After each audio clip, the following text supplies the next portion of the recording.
안녕하세요. 저는 30대 중반 여자입니다. 결혼도 했지만 아이는 아직 없어요. 남편과 시댁에서 아이를 원해서 아직은 계획 중에 있습니다. 아직까지 아이를 가지지 않는 이유는 많이 망설여지기 때문이에요. 제가 좋은 엄마가 될 수 있을 거란 확신이 잘 들지 않거든요. 저는 엄마와의 관계를 끊어낸 딸이기 때문입니다. 저는 수년 전에 친정과 인연을 끊었어요. 결혼과 동시에 말이죠. 원래 저희 집은 보기가 드물 정도로 가부장적인 집안이었습니다. 정확하게는 친할머니 쪽이요. 남자가 하늘이다. 무조건 아들 낳아서 집안의 대를 잇게 해줘야 한다. 이런 말씀을 저희 엄마에게 하셨었던 아주 어린 시절의 기억이 있어요. 원래 저희 엄마는 아이를 가지기 힘든 몸이셨거든요. 다행스레 완전히 아이를 가질 수 없는 몸은 아니셨기에 제가 태어났죠. 제가 태어나기 전부터 할머니는 엄마에게 아들을 낳기를 권하셨다고 해요. 시집살이와 아들을 낳으란 강요에 스트레스를 받으셨죠. 그렇게 첫 시험관 아이로 태어난 것이 첫째인 저였어요. 저는 어린 시절에 할머니께 예쁨을 받아본 적이 없습니다. 아마 실망하셨을 거예요. 저희 엄마도. 딸을 낳은 것은 엄마의 잘못은 아니었지만 할머니는 엄마를 구박하셨대요. 그렇게 또 시험관을 거쳐 낳은 둘째가 제 여동생이었습니다. 여동생은 제가 거의 키우다시피 했어요. 저보다 4살이 어렸던 여동생을 엄마는 돌보지 않았어요. 제가 유치원을 다녀와서 기저귀를 갈아줬던 기억이 많거든요. 아마 그때는 여동생을 동정했던 것 같기도 해요. 아주 어린 아가인데 엄마는 별로 좋아하지 않았으니까요. 저라도 챙겨야 했죠. 자식들을 연속으로 딸로 낳으신 엄마는 아들을 낳아야 된다는 강박까지 가지게 되었습니다. 어린 제게 언젠지는 정확히 기억나지 않지만 저와 여동생을 원망하시기도 했거든요. 저희 때문에 아들이 생기지 않는 거라며 아들로 태어나지 그랬냐며 울면서 화내고 소리 지르다가도 흠칫 놀라시면서 서둘러 사과를 건네시곤 했죠. 그때는 정말 저와 여동생의 죄인 줄 알았어요. 엄마는 포기하지 않고 또 시험관을 이용해 어렵게 아이를 가졌고 낳았습니다. 그게 바로 우리 집 막내인 남동생이었어요. 어렸던 저는 처음 봤었죠.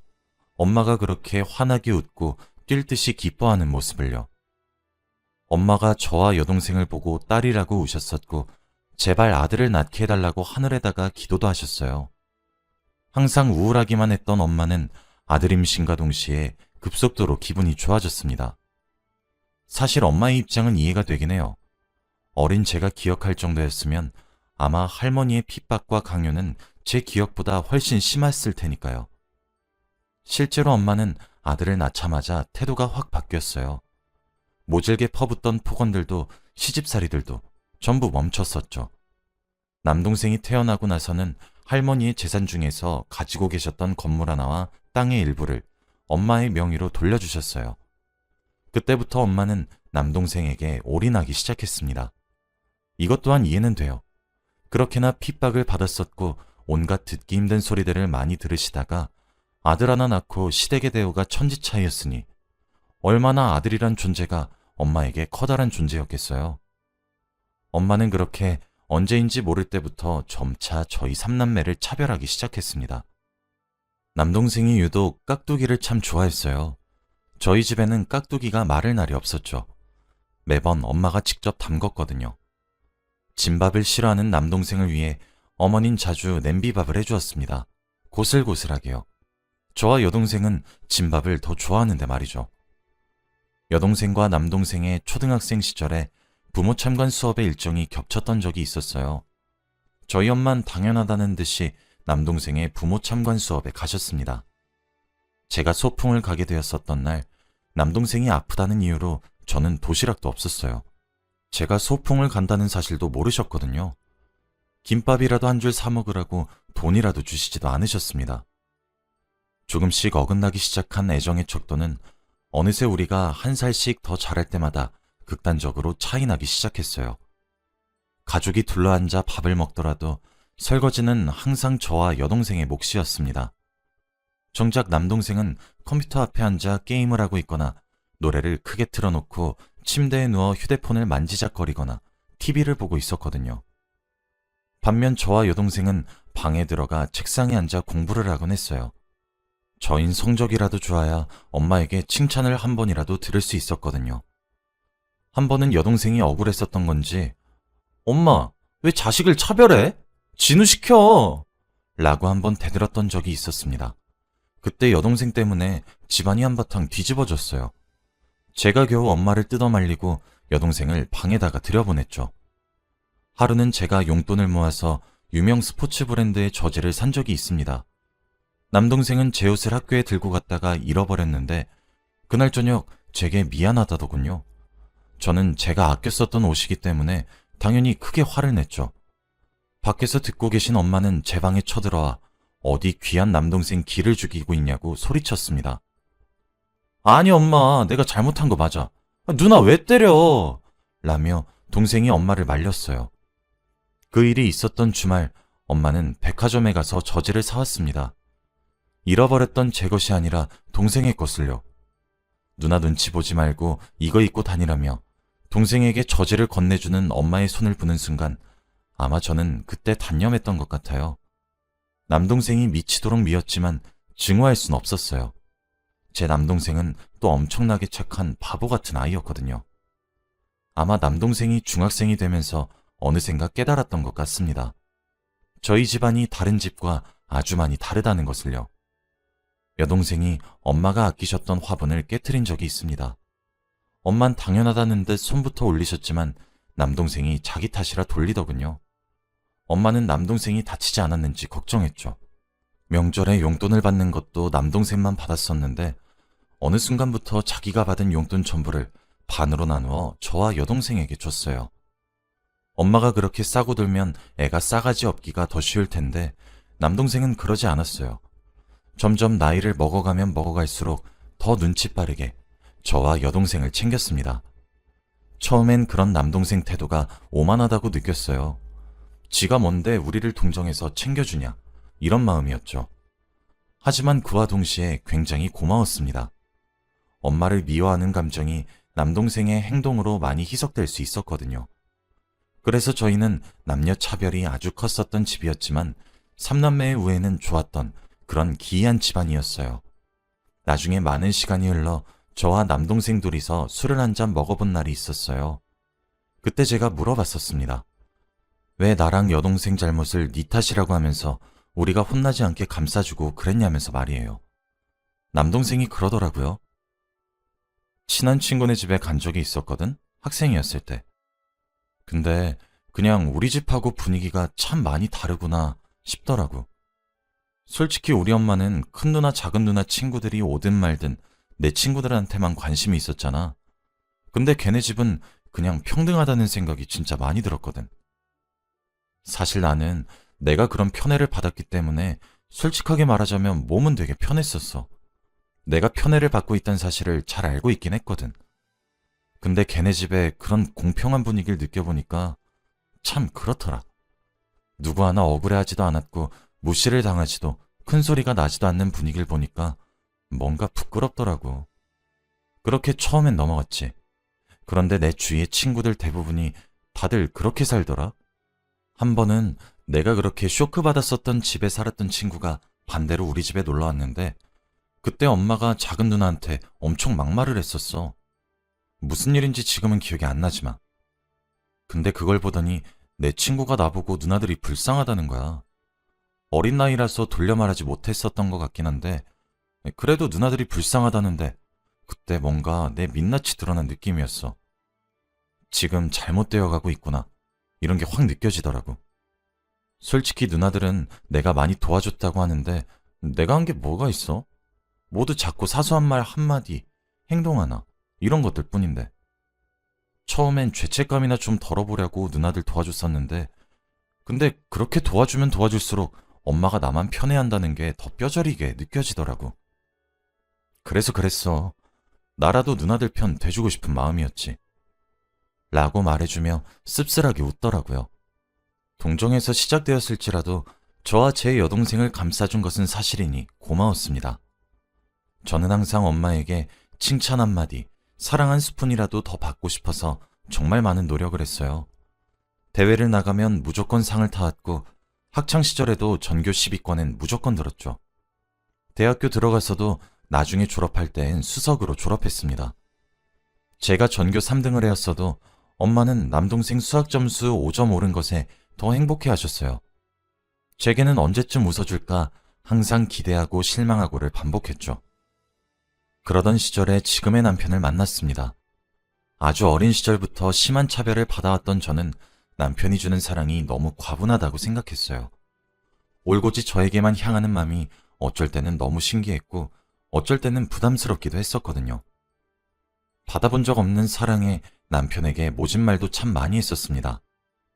고슴도치처럼 가시만 세우는 방법만 알았지 받은 사랑을 부풀려 돌려주는 방법은 제가 몰랐었으니까요. 그래도 남편은 항상 제 곁에 머물러 주었어요. 제가 서툴러 하고 있다는 것을 안다는 듯이 말이죠. 집안에선 항상 뒷전이었던 제가 누군가에게 항상 우선이 되는 존재가 된다는 것은 가슴이 벅찰 정도로 감동적이었습니다. 그렇게 오랜 기간을 연애했어요. 남편과 저는 서로가 서로에게 첫사랑입니다. 결혼을 약속하고 남편 부모님을 뵈러 가게 되었어요. 시부모님은 그 시절에도 참 따뜻하신 분이었죠. 제게 한없이 다정하기만 한 남편이 누굴 닮았나 했더니 시어머니와 시아버지의 좋은 부분만 골라서 닮았더라고요. 시댁에서는 허락을 받았지만 남편을 제 친정에 데려가는 것이 너무 싫었습니다. 모든 상황을 방관하는 아빠도 무성의하게 반응하는 엄마도 소개하고 싶지 않았죠. 결혼을 앞두고서야 남편에게 실토했어요. 우리 집에 대한 모든 것을요. 익숙해져서 괜찮다고 여겨왔었는데 막상 남편에게 모든 것을 털어놓으니까 눈물이 줄줄 나더라고요.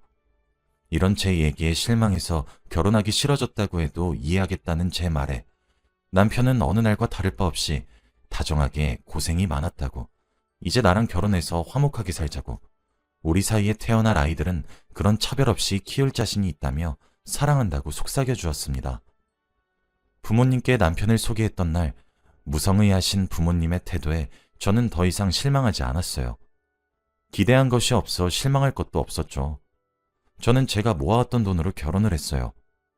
부모님은 돈이 없어서 지원을 해주시지 못하겠다고 했거든요. 이해했어요. 그럴 줄 알았거든요. 그렇게 3년 뒤 여동생이 결혼하게 되었습니다. 저와 마찬가지로 친정의 지원 없이 스스로 모은 돈으로 결혼했죠.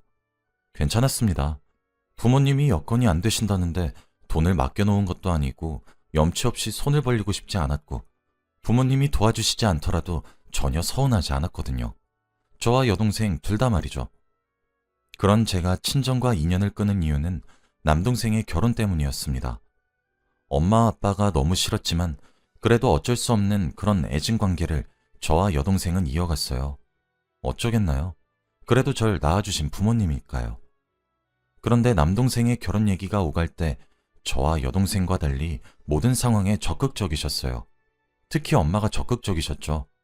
사위 사랑은 장모라던데 저희 남편이랑 제부는 사랑 한번 받아보지 못했는데 예비 올케가 될 사람에게는 뭐 하나 사주지를 못해 안달이셨고 결혼 선물로 저는 아무것도 받지 못했던 저희와 달리 남동생네 집에는 최고급 가전을 맞춰주시려고 하셨습니다. 결혼하고 나서 남자가 돈이 없으면 안 된다고 남동생 앞으로 목돈도 많이 주셨어요.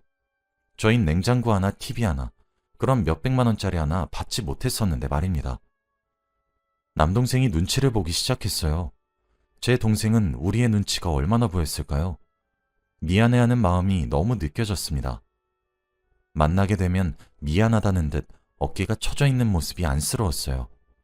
저는 괜찮았다고 생각했는데 기대하지 않아서 실망할 것도 없다고 생각을 했었는데 막상 눈앞에서 명확한 차별이 보이니 서운했었나 봐요.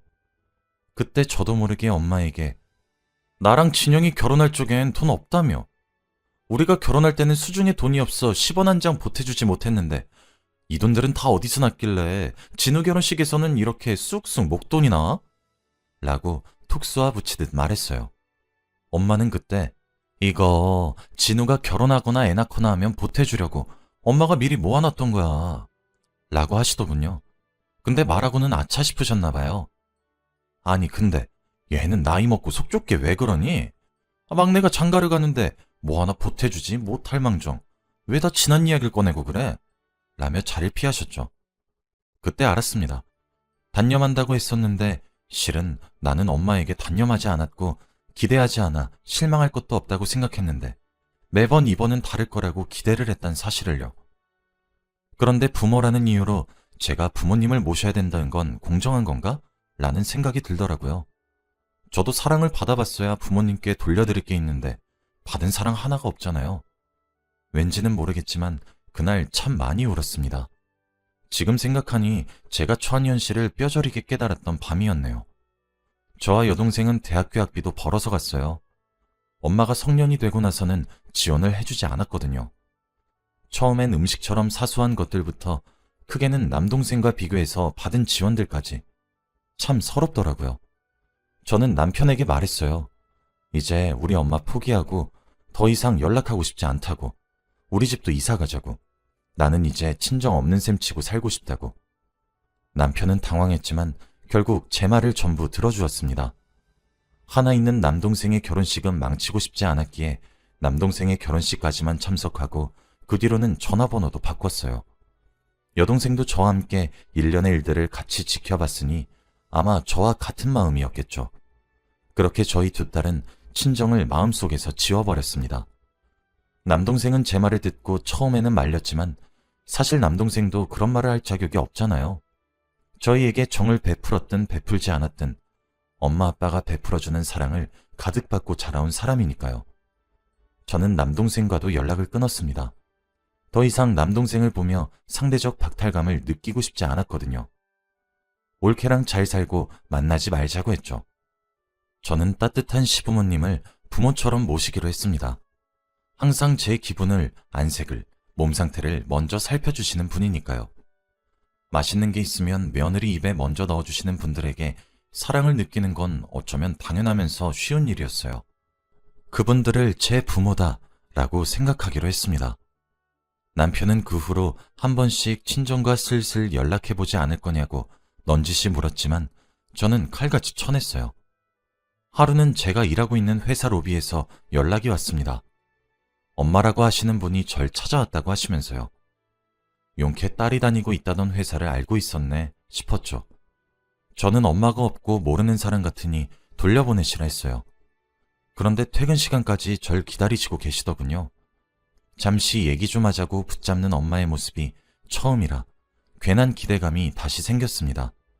미안하다고 사과한다면 용서할 수 있을 것 같았죠. 엄마는 제가 이사간 것도 모르셨어요. 자기 생일이 곧 다가오는데 연락이 한 통 없어 먼저 연락을 해봤대요. 그런데 없는 전화번호라고 나왔고 여동생에게도 전화했더니 없는 번호라고 나왔대요. 자기랑 인연을 끊으려고 하는 것이냐며 화가 나셔서 절 찾아오신 거였습니다. 저는 그날 티끌처럼 남아있던 미련마저 다 날려버렸어요. 엄마, 이제 저랑 진영이 찾지 마요. 우리 할 만큼 했잖아. 이제 그만 괴롭혀요. 엄마한텐 우리가 연락하지 않는 게 갑자기겠지만 우리는 평생 엄마 아빠를 보기 싫었어. 지나가는 사람 붙잡고 물어봐요. 누가 그런 집에서 자라냐고. 나랑 진영이 우리 친정 없어. 없는 셈 치기로 했어. 엄마는 결혼식 때 돈 안 보태줘서 이러는 거냐 하고 싶지? 맞아. 근데 엄마, 진짜 돈 때문인 것 같아요? 우리가 그깟 돈 때문에 정말 부모를 저버리는 것 같냐고. 진우가 우리 동정할 때도 넘겼고 방관하는 아빠도 성의 없이 대하는 엄마 태도도 나랑 진영인 참아왔어요. 진우한테 뭐를 하나라도 시켰다가 돌아오는 온갖 모진 대우에도 그래도 엄마는 우릴 사랑하고 있을 거라는 기대 하나로 참았어요. 근데 나도 이제 결혼을 했잖아. 진영이도 남편이 있잖아. 우리 이제 엄마랑 아빠 둘 다 필요 없어요. 그러니까 더 이상 이렇게 찾아오지도 연락하지도 마세요. 제가 정말 엄마의 딸이었다면 이런 식으로 무례하게 대하지 말라고요. 난 얘기 좀 하자는 엄마 말에 잠시나마 사과를 기대했었던 내 자신이 미련하고 불쌍해. 그렇게 나랑 진영이를 막대했으면 엄마도 이제 우리 없는 셈 치고 사세요. 좋아하는 진우 끌어안고 행복하게 사시라고요. 라고 쏘아붙인 후 자리에 일어나 집으로 돌아갔어요. 그날이 엄마와의 마지막 만남이었습니다. 그 후 지금까지 얼굴도 한번 본 적이 없어요. 한 번씩 제 부나 제 남편 쪽으로 연락이 오지만 아마 제 여동생은 부모님의 부고 소식을 제외하고는 찾아뵙지 않을 것 같습니다. 엄마는 이런 저희 둘을 보고 피도 눈물도 없는 인간이라고 하시네요. 저는 이제서야 제 행복을 찾은 것 같아 행복한데 말이죠. 이제는 엄마가 진심으로 사과하는 날이 오더라도 거부할 수 있을 것 같습니다. 남편은 이제 슬슬 아이를 갖자고 하는데 이렇게 정서적인 학대를 받으며 자라온 제가 과연 아이를 낳아 정말 사랑을 듬뿍 주며 기를 수 있을지 요즘 들어서는 자신이 없어지네요. 할 수 있다는 남편과 여동생의 응원에 고민이 됩니다. 오늘은 유달리 비가 많이 와 조금 감성적인 날이 되었나 봐요. 오늘따라 남동생 생각도 참 많이 나서 기분이 울적하고요.